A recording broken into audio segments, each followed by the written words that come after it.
नमस्ते इंडिया। नमस्ते land.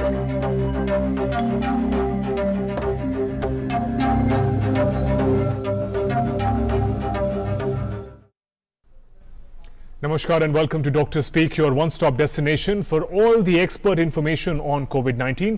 We'll begin the program with an important update that is coming in. Prime Minister Narendra Modi held a high-level meeting to review the COVID-19 situation in the country. The review meeting was attended by Union Home Minister Amit Shah, Health Minister Dr. Harshvardhan, a member Niti Aayog, Cabinet Secretary and other senior officials from Government of India.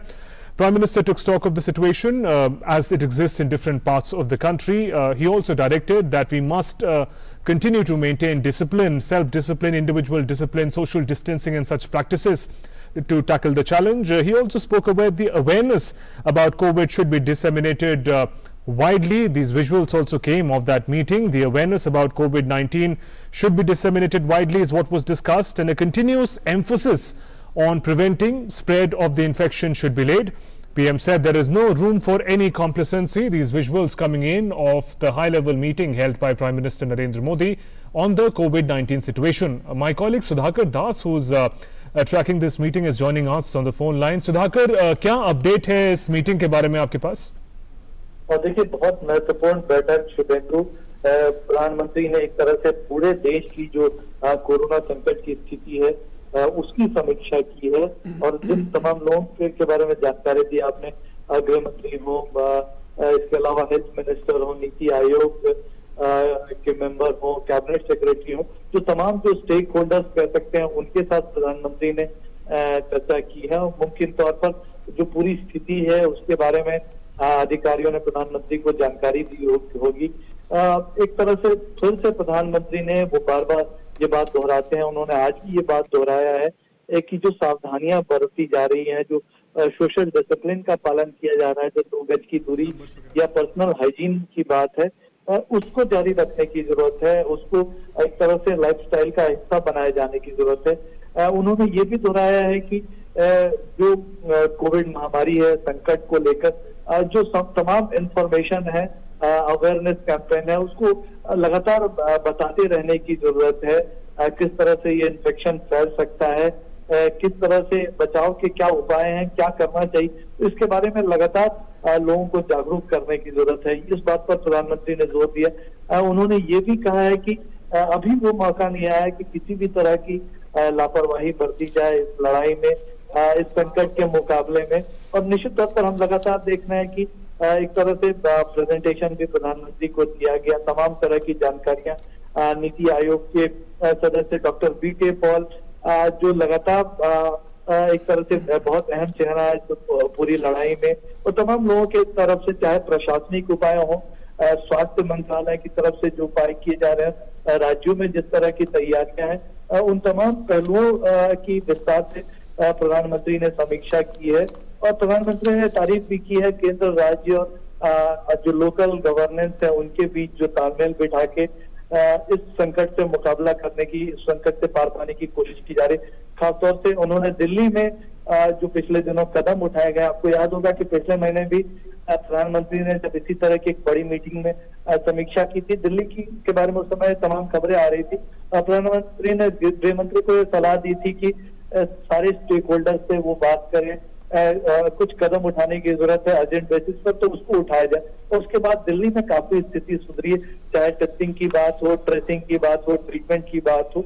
और प्रधानमंत्री ने इस बात का जिक्र किया कि इस तरह के उपाय जो खासतौर से तमाम जो प्रभावित राज्य हैं उसमें अपनाने की जरूरत है। उन्होंने इस बात पर भी जोर दिया है कि जो सर्विलेंस सिस्टम है उसको भी आगे बढ़ाने की जरूरत है। खासतौर से उन्होंने धनवंतरी रथ अहमदाबाद में जिसका, और अहमदाबाद के बाद गुजरात के कई शहरों में इसका इस्तेमाल किया गया, उसके इस्तेमाल की पर जोर दिया। उन्होंने शुभेंदु में आपको बताना चाहूंगा कि धनवंतरी रथ एक तरह से मोबाइल वैन है।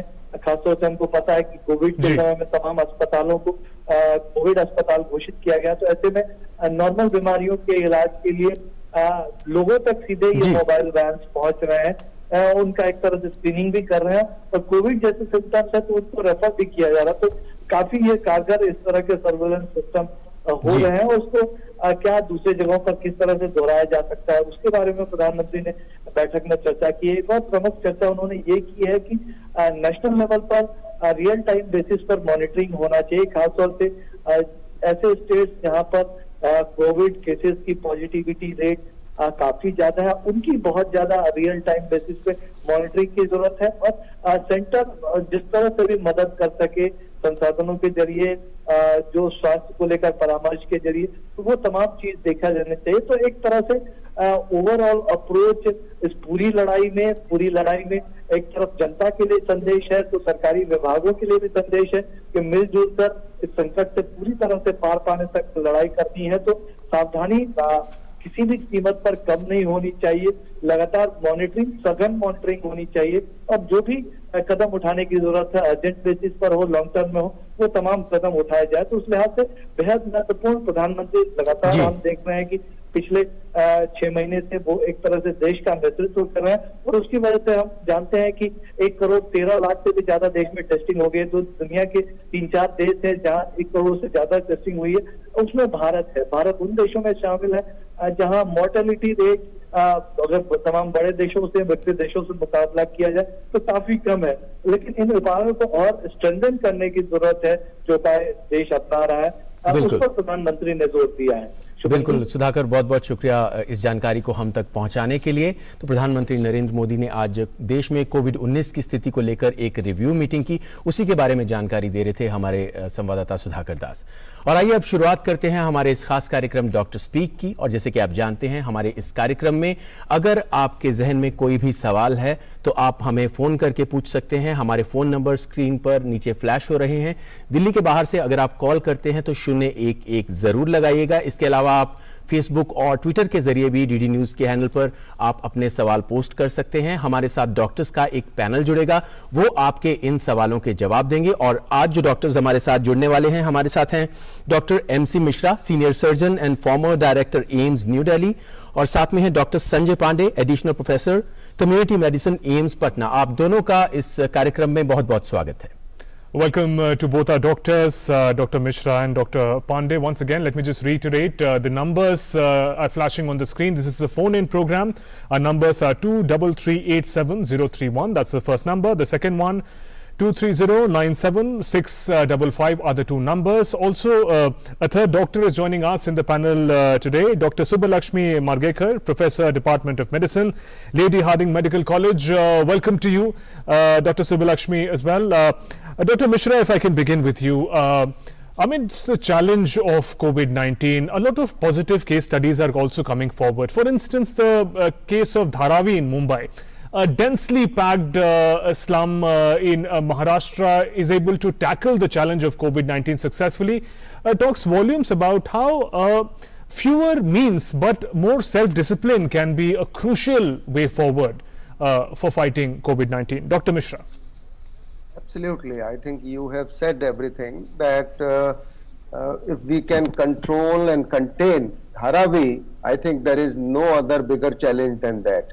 And we were actually quite apprehensive that if COVID spreads in Dharavi, what would happen? So it has belied all the reports, all these apprehensions, and if as in your lead story, Sudhakar was mentioning what Prime Minister emphasized, that the prevention is the best medicine for COVID. There is no replacement of prevention as of today.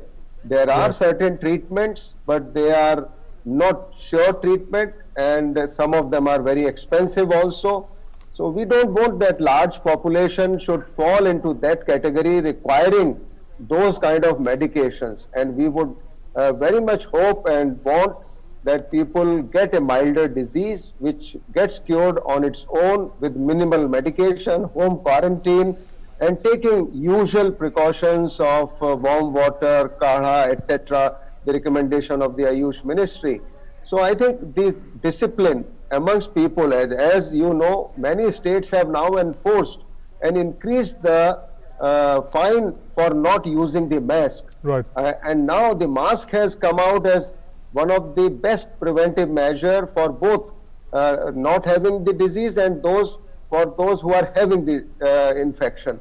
I think both have the responsibility in society to contain this menace and spread of COVID amongst families, amongst neighbors, amongst societies and their neighborhoods, and also at workplaces. So I think some people are still not taking mask very seriously. As I visited a vegetable shop yesterday, and that person was just putting on mask and not covering his mouth and face properly, so I had to tell him to do that. So I think we all have that responsibility to tell people to follow very, very strictly this discipline, because mask can prevent infection spreading to a large extent from one to other, and also within the families, within the neighborhoods. So we cannot overemphasize the importance of covering your nose and mouth for not allowing the virus to go out and also not allowing the virus to go in.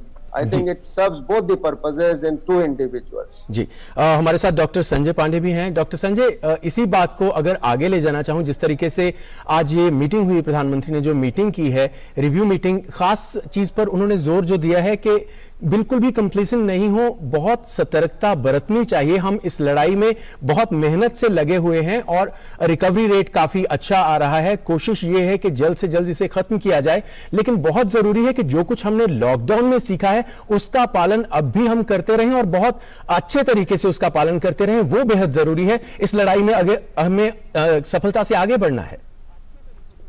बिल्कुल सही कहा है, और हमारे देश के प्रधानमंत्री माननीय नरेंद्र मोदी जी ने लगातार पहली दिन से वो यही कह रहे हैं कि इस बीमारी का बचाव सिर्फ बचाव ही है, और यही एकमात्र इसे प्रिवेंशन, जो डॉक्टर मिश्रा सर ने अभी जस्ट कहा कि prevention is the best medicine, prevention ही इसमें एक उपाय है। और प्रधानमंत्री हमारे शुरू से कहते चले आ रहे हैं कि इसमें हमें अपने आप को बचाना है।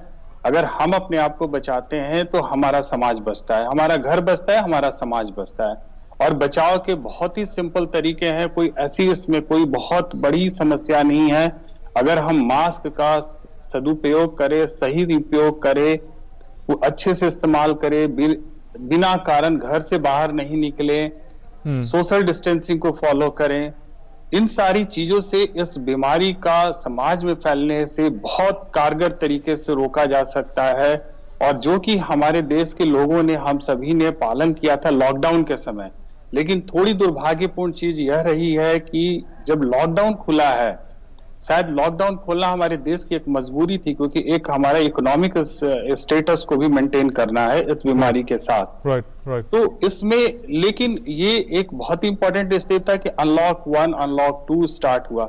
लेकिन ये हमारे देश के लोगों को और हम सभी की एक नैतिक जिम्मेदारी बनती है कि अपने आप को बचाते हुए अपने देश की जनता को बचाएं। हमारे देश के कई लोग इस बीमारी से लड़ रहे हैं, कई लोग इस बीमारी के उपचार में दिन रात मेहनत कर रहे हैं। तो जनता को भी चाहिए कि इसके लिए बहुत ही कारगर तरीके से लगे। मास्क का इस्तेमाल करना है, मास्क का इस्तेमाल किसी भी जगह पे हम घर से बाहर जब भी निकलें, जैसे हमारी एक आदत होनी चाहिए कि हम घर से निकले, घर में मास्क, निकलते ही मास्क अपने चेहरे पे लगाए। और मास्क का मतलब ये नहीं कि सिर्फ शरीर पे हमारा मास्क होना चाहिए, मास्क कैसे भी पड़ा रहे, वो बहुत ही गलत तरीका है। मास्क प्रॉपर तरीके से नाक को, मुंह को पूरी तरह से ढका होना चाहिए। अगर हम मास्क का इस्तेमाल करते हैं तो अगर हम अपने अंदर, अगर हमें पता नहीं कि हम कोविड पॉजिटिव हैं या नहीं है, अगर हम पॉजिटिव हैं भी, तो अगर हम मास्क का इस्तेमाल कर रहे हैं तो हमारे सामने जो भी आदमी है उसमें हमारे शरीर का वायरस बहुत आसानी से हमारे एटमॉस्फेयर में नहीं निकलेगा। और अगला अगर मास्क पहना हुआ है तो अगर कहीं थोड़ा बहुत so masks have to become a part of our social behavior, sir, as you mentioned. Time and again it's been reiterated there. As we move forward, remember this is a phone-in program. We are flashing our phone numbers. You can call us. आप हमें phone कर सकते हैं और हमारे medical expert से COVID-19 से related कोई भी सवाल पूछ सकते हैं. Remember, we are also present online. You can connect with us on our Facebook page, also Twitter handle, and post your questions there, and we'll take it up. We'll connect with Dr. Subbalakshmi from Lady Harding Medical College. Ma'am, two important figures that we are tracking every day. One is how the total number of COVID-19 cases are increasing in the country. In the world, we stand third now after United States and Brazil. On the positive side, the recovery rate has been showing a very good sign, over 62% recovery rate. How do we put these two figures together and understand in what kind of situation are we today? Dr. Subbulakshmi. Yeah, after lockdown, when it has reopened, जब ये खुला है तो उसके जी। बाद testing बढ़ी है, उसके पहले भी टेस्टिंग थी, तो पॉजिटिविटी रेट्स उस समय बहुत ज्यादा बढ़े थे क्योंकि लोग घर से निकल पा रहे थे, अपना टेस्ट करा पा रहे थे, तो इसीलिए केसेस बढ़े हैं। लेकिन इसमें जैसे आपने कहा कि रिकवरी रेट अच्छी है, मतलब कि हमारे भारत में जो पॉजिटिव आए हैं लेकिन माइल्ड सिम्टम के साथ है कि सिर्फ हल्का सा बुखार आया, एक दिन रहा, उसके बाद चला गया, उसके बाद फिर वो जो भी पर्सन है वो बाकी समय एसिम्टोमेटिक है। तो एसिम्टोमेटिक या माइल्डली सिम्टोमेटिक जो पेशेंट रहे हैं वो ज्यादा हैं बजाय कि सीरियस पेशेंट जी। और जो सीरियस पेशेंट्स भी हैं वो अब हॉस्पिटल पहुंच पा रहे हैं। हमारी सरकार ने बहुत अच्छा इंतजाम कर रखा है, हर कोई, हर डॉक्टर, हर कर्मचारी, हर हेल्थ केयर वर्कर अपना काम पूरी जिम्मेदारी से कर रहा है कि इन लोगों को हम सर्विस प्रोवाइड कर सकें। और सरकार ने भी इस सब चीजों को बड़े अच्छे से सुपरवाइज किया हुआ है कि कोई कमी न रहने पाए। तो इसीलिए जो है पॉजिटिविटी रेट तो बढ़ा है लेकिन रिकवरी रेट किसी कारण से काफी अच्छा रहा है बाकी देशों की तुलना में।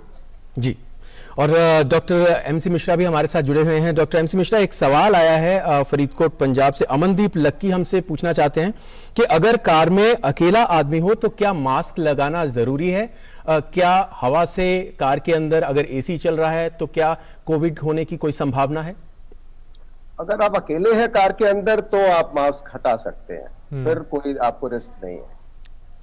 जी, यानी कि जो एयरबोर्न की बात हो रही थी, एरोसोल्स की बात हो रही थी, उस तरह का कोई खतरा नहीं है। एयरबोर्न मैं समझा दूं लोगों को कि ये जो एयरबोर्न का एक कंट्रोवर्सी पीछे आई थी, जैसे 250 साइंटिस्ट ने WHO को लिख के दिया था कि ये वायरस एयरबोर्न भी है।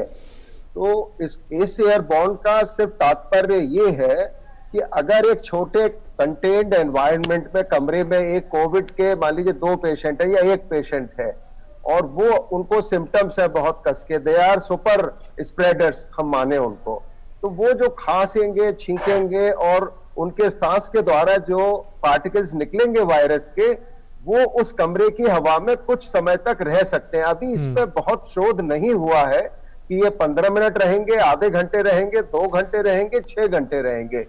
लेकिन अगर कोई व्यक्ति या उनके माँ या फादर अगर कमरे में जाते हैं बच्चे के जिसको इन्फेक्शन है, या उनके चिल्ड्रन उनके कमरे में जाते हैं जिनके पेरेंट्स संक्रमित हैं, या किसी कमरे में मीटिंग हुई है जो इस एयर कंडीशन कमरा था और उसमें 6 लोग बैठे थे और एक जने को इन्फेक्शन था, तो वो वायरस पार्टिकल्स को वहां अपनी सांस के द्वारा निकालता है और उस कमरे में वो वायरस पार्टिकल्स कुछ समय तक रह सकते हैं एयर में, ये तात्पर्य है उसका। तो उसमें अगर कोई बिना मास्क के है तो उनको रिस्क जरूर होगा उस वायरल पार्टिकल्स को अपने अंदर सांस के द्वारा। वैसे भी जब हम ड्रॉपलेट्स की भी बात करते हैं या हम एरोसॉल की भी बात करते हैं तो जो मीडियम है इस वायरस को ट्रेवल करने का वो एयर है, लेकिन बहुत छोटे से एनवायरनमेंट में खुली हवा में अगर आप घूम रहे हैं और चल रहे हैं बिना किसी के नजदीक आए तो आपको कोई रिस्क नहीं है इस वायरल इन्फेक्शन का, ये समझना बहुत आवश्यक है। एयरबॉर्न का ये कतई मतलब नहीं है कि आप घर से निकले और वायरस ने पकड़ लिया आपको, ये बिल्कुल भी इसका मतलब नहीं जी। Right. Dr. Pandey, if I can come to you, sir. This is related to the very good recovery rate that is recorded in India, over 62% recovery rate. But that also means, and I'm looking at the figure on the Health Ministry website, over 5,15,000 people have recovered. The active cases stands at around 2,83,000. Now, Dr. Pandey, if I can come to you, so many people who are recovering, what is the way forward for them? If they have been COVID positive once, but they've recovered, they've got COVID-19, what should be their routine like, and how prone are they to getting COVID again? Yeah, actually, this is it has not been proved that the person once infected by the COVID virus and after the infection he has been recovered from the symptoms. Because there are the two types of the groups, two groups in the infected groups. One is the infected group who is having some symptoms and one group is having no symptoms. Right. but it is very difficult at this point of time to identify the asymptomatic patients. So exactly we are just identifying and treating the patients, those who are symptomatic. And those patients who are symptomatic, infected symptomatic patients, when they get recovered, still there is no data and no information available that the second chance of infection is in them or not. So I feel that these patients, those who have recovered from the infection, so the chance of second infection is very almost nil. No information regarding, no clear-cut information regarding this, and therefore we are using these patients. We are using these patients in the for the plasma therapy. So this is plasma therapy is on the experimental basis at many places, and the antibodies of these patients are being used for the treatment. How successful, sir, has, because we're hearing about plasma therapy quite regularly now, how successful has it been? How reassuring is this mode of treatment as of now? To my knowledge, till now, the study is going on in many places, and still the no data, the no results, the final results had not been yet published. Okay. But I can say that in day-to-day life, like a lay person, but like not a scientific person, like a lay person, I can say somehow it is helping in the treatment of the seriously ill COVID patients. जी जी हमारे साथ doctor सुबह लक्ष्मी भी हैं। Doctor सुबह Lakshmi, plasma therapy को लेकर बहुत से लोगों के मन में सवाल रहते हैं। दिल्ली में प्लाज्मा बैंक की भी बात हो रही है।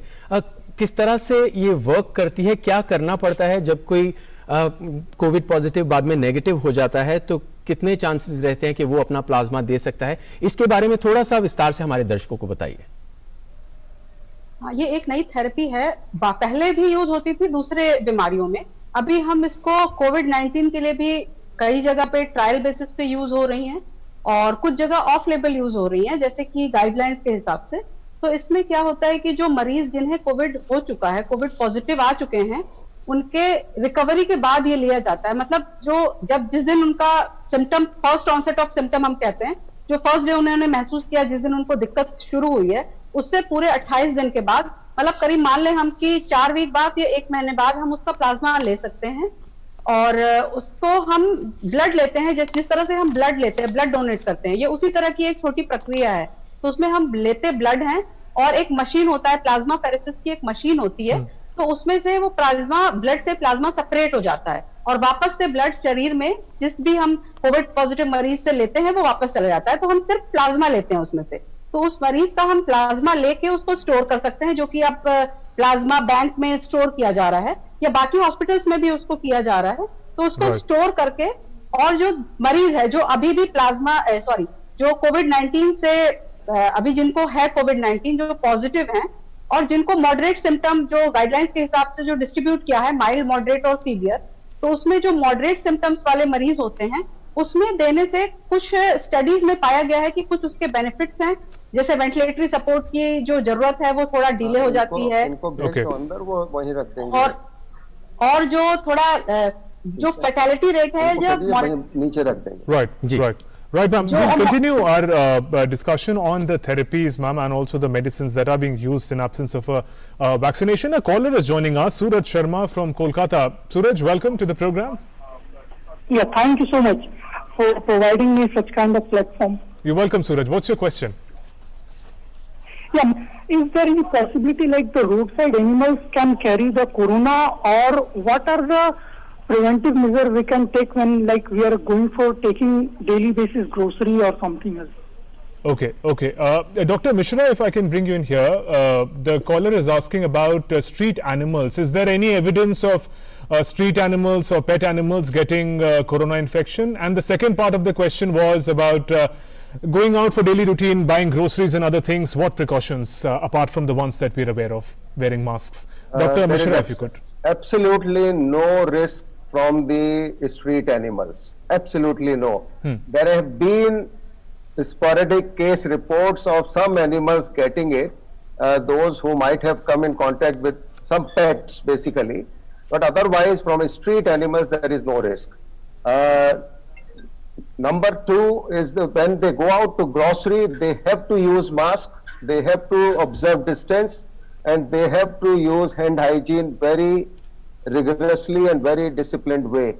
The mask is a must, and maintain as much distance as possible when transacting or doing the transaction, paying money and taking money.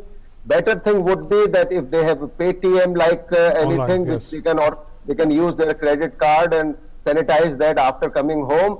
So all these precautions one can take from getting virus from the contact and also by personal coming close to one another, like human to human transmission. So mask again, like Dr. Sanjay emphasized, I also said in the beginning, you also mentioned, Prime Minister is mentioning when he is addressing any gathering. So I think these are very simple measures which we can take and protect ourselves and others also. जी जी doctor Sanjay, mask की बात कर रहे थे doctor Mishra.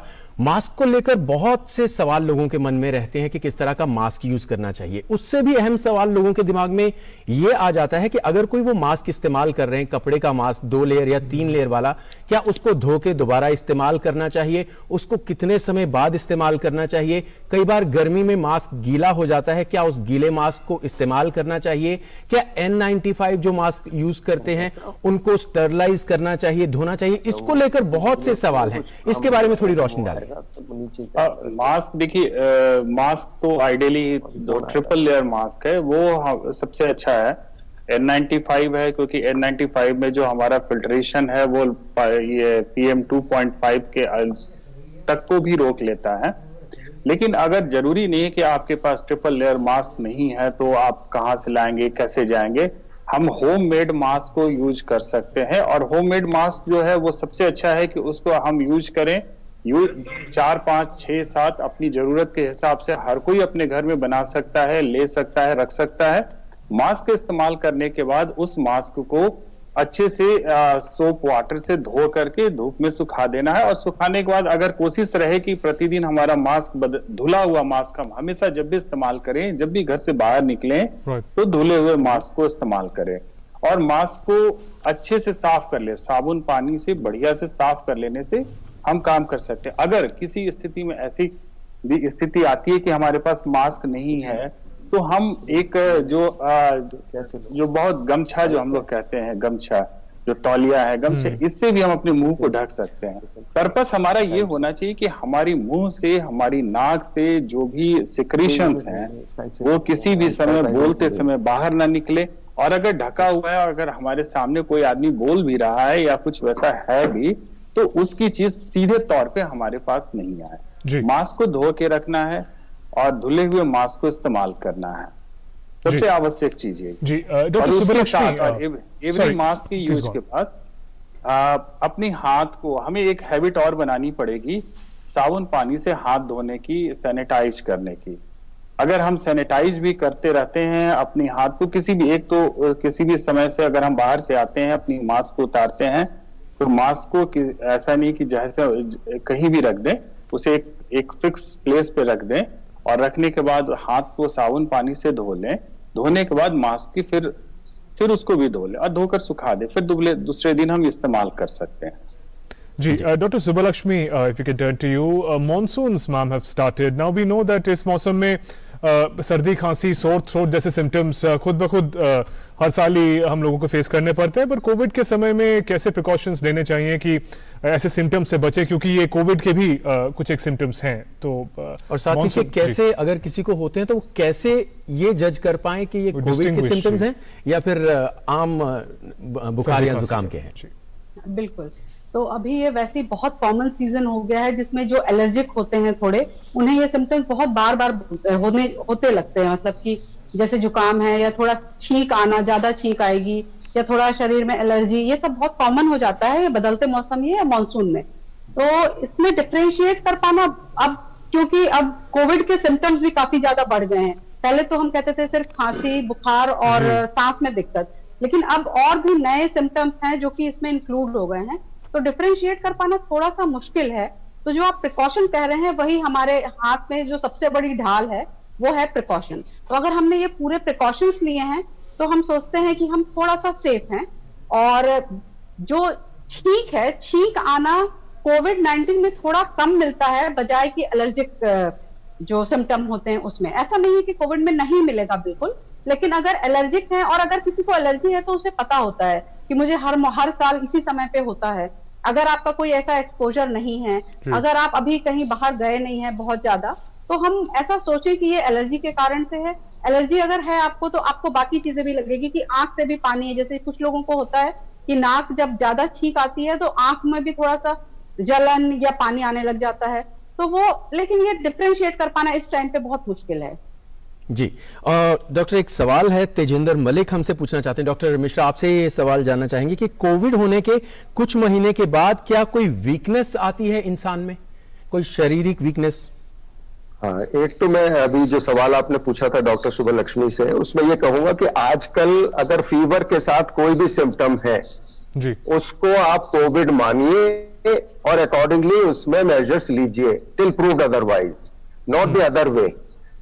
So any symptom of fever starting with fever, malaise, weakness, lethargy, covid मान के चलिए और उस हिसाब से आप प्रिकॉशन लीजिए, रेस्ट करिए, क्वारंटीन करिए, अपने को आइसोलेट करिए, मास्क पहनिए और अगर टेस्ट कराना है तो करा लीजिए। अदरवाइज माइल्ड ज्यादातर लोगों में हो रहा है और वो ठीक हो जाता है अपने आप। दूसरी बात, क्या कुछ महीनों बाद इसमें वीकनेस? नहीं, वीकनेस अगर आएगी तो वो शुरू में ही आती है इलनेस में, और कुछ लोगों ने वीकनेस हमारे डॉक्टर्स को हुआ है, क्रिटिकल केयर स्पेशलिस्ट को हुआ है, और जो उन लोगों ने अपने एक्सपीरियंस शेयर किए हैं कि शुरू में ही जब बुखार आता है, और ये इसका बुखार भी बड़ा एटिपिकल है, इसका ये नहीं है कि एक साथ लगातार चल रहा है, कम हो जाएगा फिर आ जाएगा, और ये करीब एक हफ्ते तक ऐसी प्रक्रिया चलती है इसकी। और उस दौरान कुछ लोगों का कहना यह है कि इतनी वीकनेस आती है कि आप अपने पलंग से उठने में मुश्किल होती है, तो वॉशरूम तक जाने में लोगों को दिक्कत होती है। तो ये वीकनेस तो बाद में ठीक हो जाती है। किसी भी इलनेस में जो वीकनेस है वो हमेशा नहीं रहेगी। कुछ ऐसे वायरल इलनेसेस हैं जो चिकनगुनिया में आप लेते हैं कि जॉइंट पेन बहुत महीनों तक भी रह जाते हैं, लेकिन इसका अभी चूंकि एक्सपीरियंस ही 4 महीने का है, तो अभी ये चीजें तो अभी आगे आने वाले समय में पता लगेंगी। लेकिन ये जरूर सामने आ रहा है कि जिन लोगों को पल्मोनरी कॉम्प्लिकेशंस हो रहे हैं कोविड में, उसमें ऐसा अंदेशा है कि उसमें कुछ इन्फ्लेमेशन और फाइब्रोसिस लॉन्ग लास्टिंग रह सकती है और बाद में लोगों को दिक्कत आ सकती है उससे।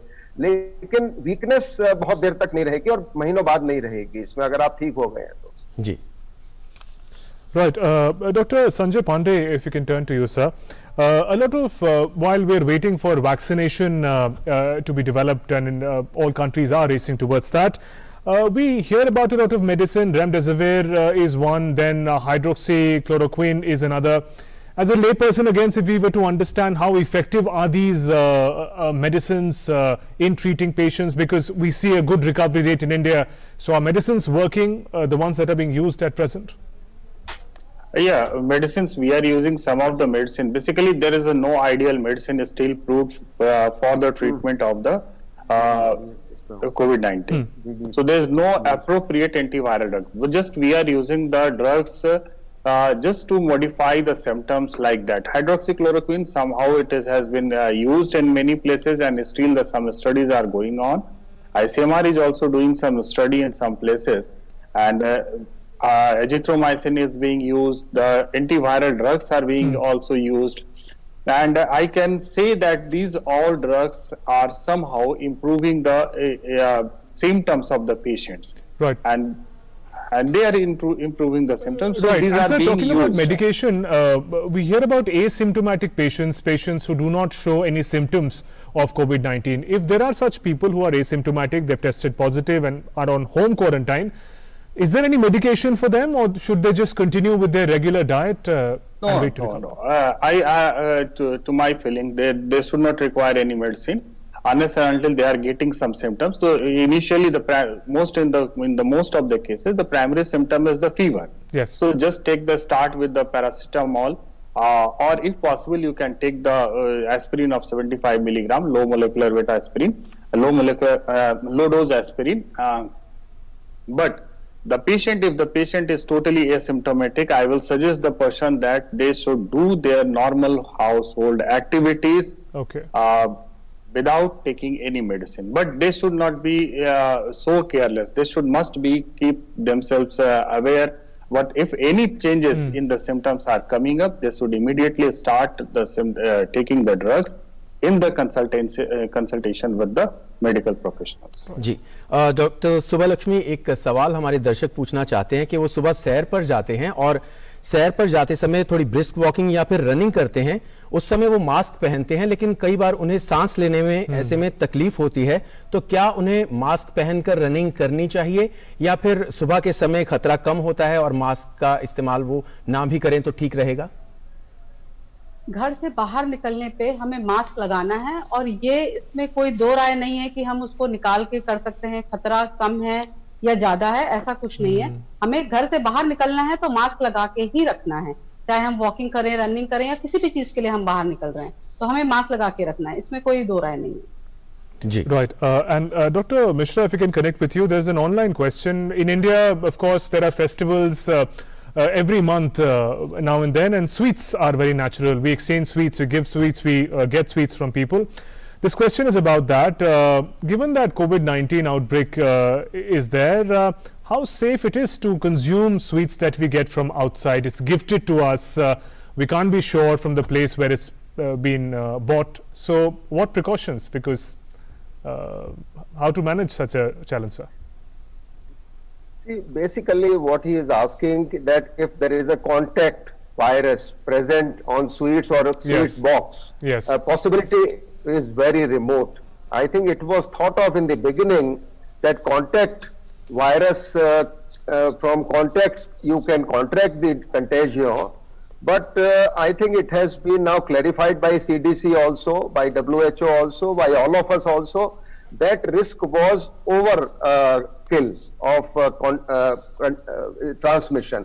So that risk is very remote, except that when you come home and if you have touched like this lift buttons or door handles, wash your hands. I think that's the only thing. And also, what we were doing over last 2-3 months, any delivery coming to our home from Amazon or from anybody delivering us, we were putting them in hot water, the vegetables, etc., which is a hygienic thing to do in non-COVID environment also.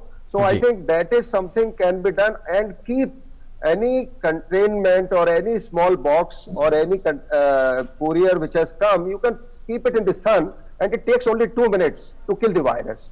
You don't need any sanitizer on it. If the sun exposure is there, it will kill the virus.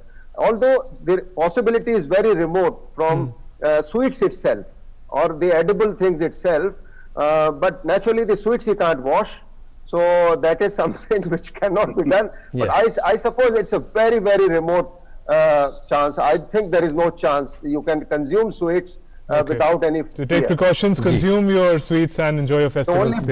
only box you may be little careful, that's all. जी बिल्कुल। और हमारे साथ एक collar जुड़ गए हैं, हेमंत हैं फरीदाबाद से। हेमंत, स्वागत है आपका, अपना सवाल पूछिए। हाँ सर, नमस्कार। मेरा सवाल ये है, मेरे सर एक्चुअली घर में जो वाइफ मेरी अभी प्रेग्नेंट है, और मैं अभी क्या कर रहा हूँ, जब ड्यूटी जा रहा हूँ तो वहाँ पे वर्क प्लेस पे सर सोशल डिस्टेंसिंग या फिर जितने भी प्रिकॉशंस होते हैं मैं नहीं ले पाता हूँ एकदम पूरी तरह से। तो सर मुझे किस तरह से अपने घर पे या फिर किस तरह से मैं अपने आप को और अपनी फैमिली को सेफ रखूँ सर? क्या मुझे आगे प्रिकॉशन लेने? जी, डॉक्टर संजय पांडे, आप इसका जवाब देना चाहेंगे? बहुत सही इन्होंने कहा है कि हम सोशल डिस्टेंसिंग, बहुत ऑनेस्टली इन्होंने कहा कि सोशल डिस्टेंसिंग फॉलो नहीं कर पाते हैं, बिकॉज ये चाहते भी होंगे लेकिन इनके आसपास के लोग शायद नहीं कर पाते होंगे। मैं आपको यही सलाह दूंगा कि आप अपने आप को बचाइए। आप जब भी घर से बाहर निकलिए, आप अपने ऑफिस में जाइए, आप अपना मास्क का इस्तेमाल करिए, अपने आसपास में सैनिटाइजर रखिए, सैनिटाइजर नहीं हो तो सोप वाटर से अपने हाथ को वॉश करते रहिए। जब आप घर पे आइए तो घर पे आने के बाद अपने मास्क को एक ऐसी जगह पे रख दीजिए, अगर आप N95 यूज कर रहे हैं तो ऐसी जगह पे रख दीजिए कि जहां पे ज्यादा कांटेक्ट नहीं हो, और अगर आपको डिस्कार्ड करना है तो किसी पेपर बैग में रखकर 2 से 3 दिन 2 पेपर बैग में उसको रैप करके फिर उसके बाद एक पर्टिकुलर डस्टबिन में डाल दें, और अपने हाथ को किसी भी चीज को अपने छूने से पहले अपने हाथ को सैनिटाइज कर लें। जी। और जी, तो एक ये और बहुत ज्यादा हमारे मेहनत नहीं। दर्शक ऑनलाइन सवाल पूछा है। वानी मैंगलुरु से वो पूछ रहे हैं कि उनके पिता 65 साल के हैं और उनकी उम्र 34 साल की है। वो प्लान कर रहे हैं मुंबई से बैंगलोर जाने के लिए बाय एयर, क्योंकि उनका परिवार वहां रहता है। तो कितना सेफ है एयर ट्रेवल, और क्या पीपीई किट पहनने से कुछ मदद मिलेगी? किस तरह के प्रिकॉशंस उनको लेने चाहिए? डॉक्टर सुब्बलक्ष्मी जी, प्रिकॉशंस तो हमें वही लेने हैं जो हम हमेशा से शुरू से जिसकी बात कर रहे हैं कि सोशल डिस्टेंसिंग और अपने हैंड सैनिटाइज करना है बार बार, और मास्क जरूर ही लगाना है। और जो आसपास की चीजें हैं उनको हम कम से कम छुएं। अगर हम छू रहे हैं तो बार बार अपने हैंड सैनिटाइज करें। दूसरा है एयर ट्रैवल। तो एयर ट्रैवल में जैसे कि अगर हमने फेस मास्क और फेस शील्ड यूज की है तो हम सोचते हैं कि बहुत ज्यादा ट्रांसमिशन नहीं हो पाएगा, या हम अपने आप को थोड़ा सा सेफ रख सकते हैं। और जो एयर फिल्टर्स यूज होते हैं, जो एरोप्लेन्स में जो एयर फिल्टर्स यूज होते हैं, वो माना गया है कि वो वायरस को रोकते हैं। तो उसमें जो सर्कुलेशन है और वायरस, जो एयर फिल्टर्स या जो एयर का सर्कुलेशन जो एरोप्लेन में होता है वो काफी ज्यादा बार होता है, जिससे बाहर की फ्रेश एयर भी अंदर आके और सर्कुलेट होती है। तो इसलिए जो ये एरोप्लेन के जो अंदर है वो इसका ट्रांसमिशन, और इसका अंदर में हम सोचे कि वायरस अंदर अगर हम घूम रहा है तो ऐसा नहीं होता। तो इसलिए वो ट्रैवल कर सकते हैं, लेकिन बाकी सब प्रिकॉशन जितने हम ले रहे हैं उसको लेते रहें नियम से। Right. We have another question coming in online. Dr. Pandey, I'll bring that question to you. We know that we've spent many months now in lockdown, unlock phase has started. This person says that they practice yoga quite regularly, but now that unlock has happened and people can go out, they want to practice yoga in the parks like they used to do earlier. How safe is that, especially if they're not using a mat and the morning grass is wet? How risky or how safe is that, Dr. Pandey? Yes, so yoga naturally this is a very good practice to keep our respiratory system strong.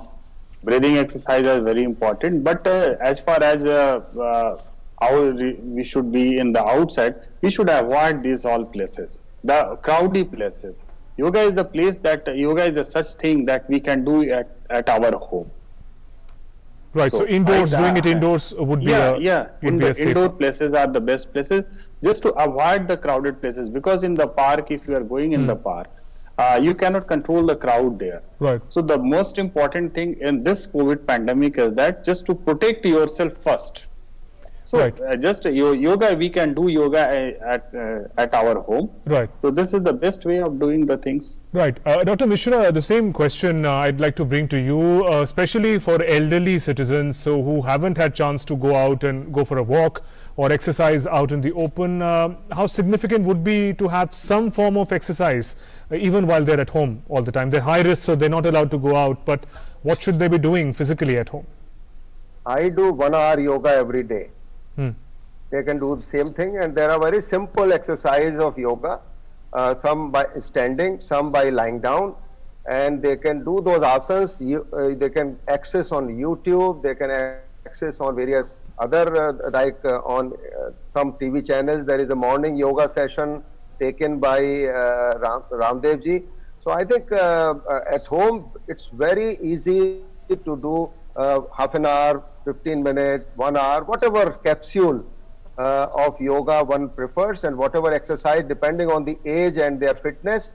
But it is good, it's a good thing to do that. They can walk also. You can use your home for walking. I walk inside my home and I can walk 20 kilometers inside my home. Only thing difference is that instead of 10 rounds, you have to do 1,000 rounds.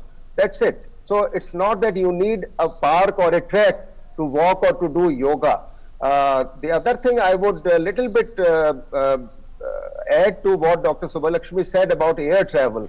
See, air travel is risky at this time for any elderly person.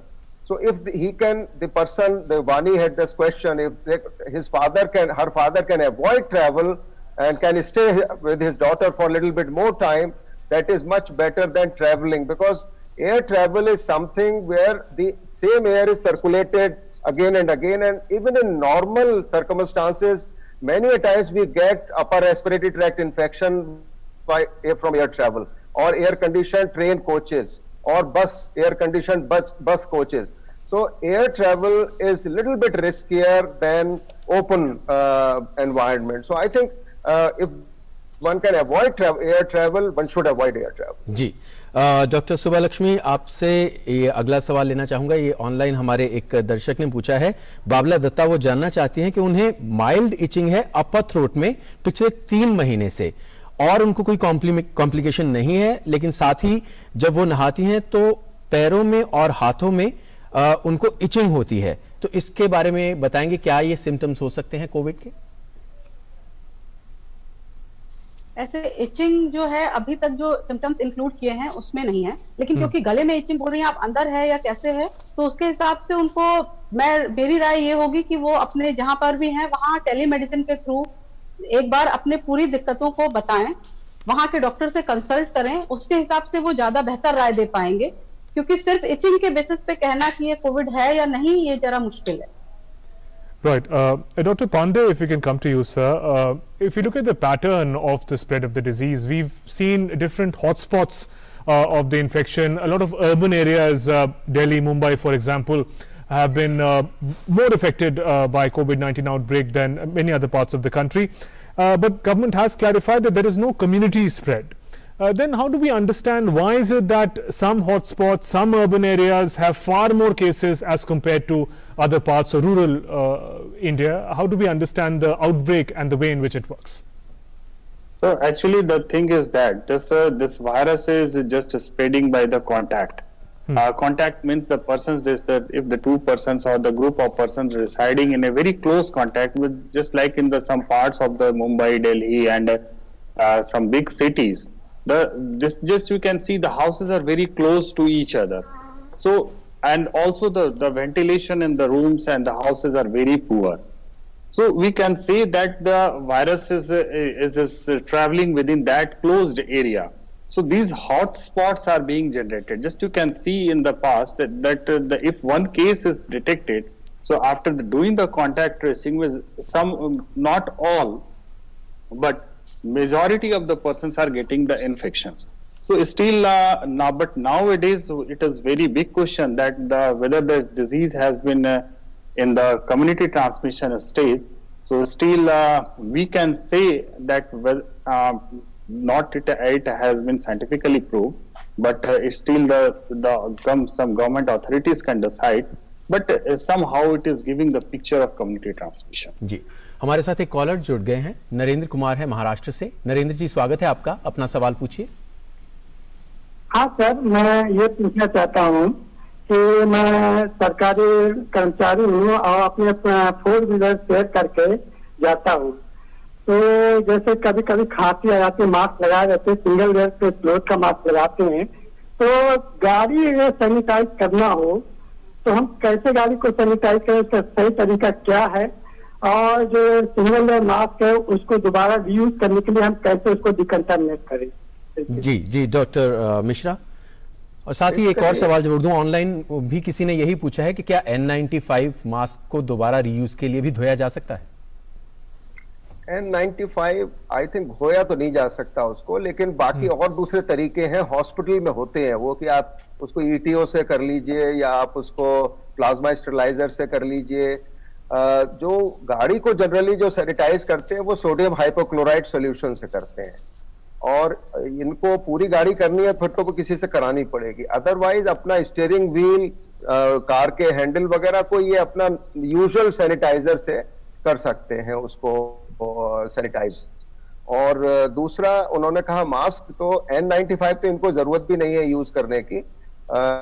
ये तो जो अपना 2 layer 3 layer mask जो भी लगाते हैं अच्छा सा, जो पूरे फेस को कवर कर सके, उसको ये धो सकते हैं बिल्कुल। और घर में जैसे यूजुअली हम भी धो के पहनते हैं, बहुत सारे घर में जो मास्क हम कभी लगाते हैं या नीचे वॉक करने जब जाते हैं तो जो मास्क लगाते हैं तो वो उसको हम घर में कर लेते हैं, लेकिन हॉस्पिटल जब हम जाते हैं तो वो हम फिर दूसरा मास्क पहनते हैं, और अगर वो रीयूजेबल नहीं है तो फिर उसको डिस्कार्ड करना पड़ेगा। सर्जिकल मास्क जैसे हमारे हैं तो उनको डिस्कार्ड कर देते हैं, और जो रीयूज कर सकते हैं N95 उनको दे देते हैं हॉस्पिटल में, तो वो फिर से उसको एक प्लास्टिक बैग में पैक करके और उसको सैनिटाइज करके फिर हमको वापस दे देते हैं। तो मैं समझता हूँ ये वही मास्क यूज करें जो the one which he can wash properly after using the mask. Mask कोई भी यूज करें उसको क्लीन जरूर रखें और वॉश जरूर करें. We'll take some final thoughts from our medical experts. Dr. Subbalakshmi, if we can just turn to you. We know that this COVID-19 situation has also put a lot of stress on the mental health of people. Your final thoughts, how do we ensure that people don't panic but focus on precautions? Yes, इसमें हमको सिर्फ सतर्क रहने की जरूरत है. तो सतर्क हम हैं और हम ये जो प्रिकॉशंस फॉलो कर रहे हैं, हाथ धोना, मास्क प्रॉपरली लगाना और सोशल डिस्टेंसिंग, तो इसके साथ हमको डरना नहीं है, सतर्कता से आगे बढ़ते जाना है. और जो कह रहे हैं कि आप मेंटल स्ट्रेस बहुत ज्यादा होता है, तो इसके लिए जरूरी है कि हम थोड़ा सा अपनी लाइफस्टाइल में चेंजेस लाएं. जैसे कि हम कुछ समय अपने आप को दें, मेडिटेशन करें, या अगर कोई परेशानी है तो उसको सिर्फ अपने तक न रखें. आप जिससे भी बात करते हैं, चाहे वर्क प्लेस है चाहे अपना घर है, तो आप जिससे भी बात करते हैं उनसे बात डिस्कस करें, अपने तक न रखें. हो सकता है कि सामने वाले के पास उस चीज का सॉल्यूशन पहले से ही हो जो आपके लिए एक परेशानी बन रही है, तो आप उस चीजों को बात करें और इस तरह से हम साथ मिलकर इस लड़ाई को बड़े अच्छे से लड़ सकते हैं और आगे बढ़ सकते हैं. जी, डॉक्टर संजय पांडे, एक सवाल आपसे लेना चाहूंगा कि बारिश का समय है और लोग मल्टी स्टोरी बिल्डिंग्स में जो रहते हैं उनकी अक्सर ये क्वेरी आती है कि अगर ऊपर कोई कोविड-19 पॉजिटिव पर्सन है, बारिश हो रही है, तो ऐसे में नीचे वाले फ्लोर्स को क्या किसी तरह का कोई खतरा है? जी नहीं, बिल्कुल नहीं है, बिल्कुल नहीं है. और वो अपने घर में, अगर जो कोविड पॉजिटिव पेशेंट है, अगर वो अपने घर में प्रॉपरली आइसोलेटेड हैं, तो वो कोई जरूरी नहीं है कि नीचे आएगी. क्योंकि हाँ, 2-3 चीज जरूर ध्यान देनी होगी कि इसमें एक सोशल रिस्पॉन्सिबिलिटी होती है कि जिस अगर ऊपर के घर में रहते हैं तो उन्हें ये, जैसे अक्सर लोगों की आदतें होती है कि ऊपर से कुछ थूकना या फिर सामान कुछ ऐसे ही करना, वो सब चीजें ना करें. बाकी तो हमें नहीं लगता है कि ऊपर के घर में अगर हैं और हम नीचे हैं तो हमें उस बीमारी होने की आवश्यकता है. जी, doctor Mishra, we'll just briefly bring the final question to you now. People have asked that unfortunately COVID-19 is not the only disease that is prevalent and people are affected with. During lockdown, people followed discipline, they were at home, but now is it safe in unlock phase to go out and meet your doctor besides telemedicine for blood test, for dentist related requirements? Is it safe now to in person go to doctors and go through other procedures other than COVID-19? Yeah, it is actually not only safe for the individual but also for the medical professionals. We are also vulnerable to get infection, and this is happening in hospitals. So if it is absolutely necessary to have a consult, have a first teleconsult or video consult on WhatsApp or FaceTime or any whatever medium one can use. There are a number of mediums available today, telephone. And when it comes to going to the hospital, yes, they can go for the tests.